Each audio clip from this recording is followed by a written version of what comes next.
under $300 and actually worth buying. That's what we're finding today. With 4 options on the table, we're cutting through the noise and focusing on what actually matters so you can pick the right one without second-guessing yourself. All 4 of these sit around 288 to 293 watt-hours of capacity and 300 watt output, pretty similar on paper.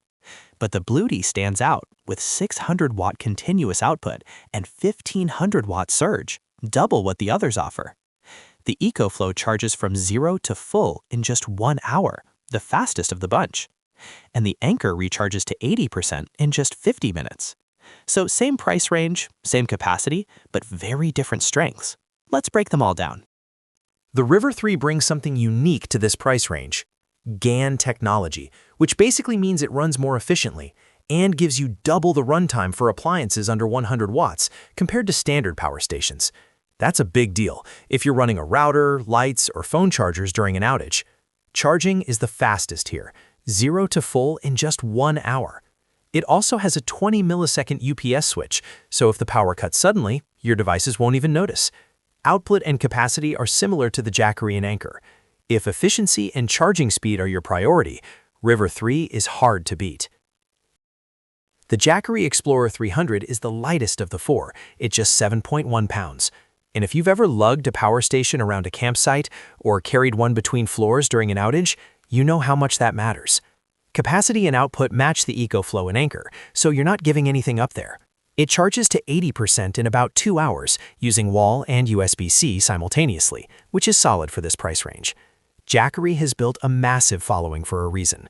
This thing is trusted by countless people for camping, road trips, and home backup. And the Explorer 300 is one of the most recommended options in this price range. If you want something light, reliable, and dead simple to use, this is a safe bet. The BLUETTI is the power output champion in this group. 600 watt continuous and 1500 watt surge through its powerlifting mode, which is double what the EcoFlow, Jackery, and Anker offer. That means it can handle small appliances like a kettle, toaster, or CPAP machine that the others simply can't. It also has the lowest standby consumption at just 4.5 watts, meaning less wasted energy over time. Charging is fast too, 0 to 80% in just 45 minutes.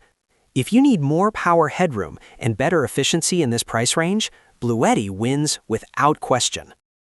The Anker brings the most charging ports of the 4, 8 total, including 240 watt USB-C ports, which is genuinely useful if you're running multiple devices simultaneously. Capacity and output match the EcoFlow and Jackery at 288 watt-hours and 300 watts. It recharges to 80% in just 50 minutes, close to the BLUETTI speed. It's also the quietest, at 25 decibels, and comes with a 5-year warranty, the longest of the group. If you're always juggling multiple devices and want something quiet and reliable, Anker is a strong contender. If I had to pick, my 2 favorites in this group are the Jackery Explorer 300 and the Anker SOLIX C300. The Jackery is light, reliable, and trusted by a huge number of people. It just works. The Anker edges ahead if you are always charging multiple devices at once and want that extra port flexibility and the longest warranty in the group. But before you buy any of these, do yourself a favor and check the prices on a few slightly larger options too: the Jackery Explorer 500, EcoFlow River 2 Pro, and BLUETTI AC70. Prices on these go up and down, and sometimes you can catch one of them under $300. When that happens, you are getting significantly more capacity and output for slightly more money, and that completely changes the decision. Links to all of them are down in the description. Go check the current prices before you buy.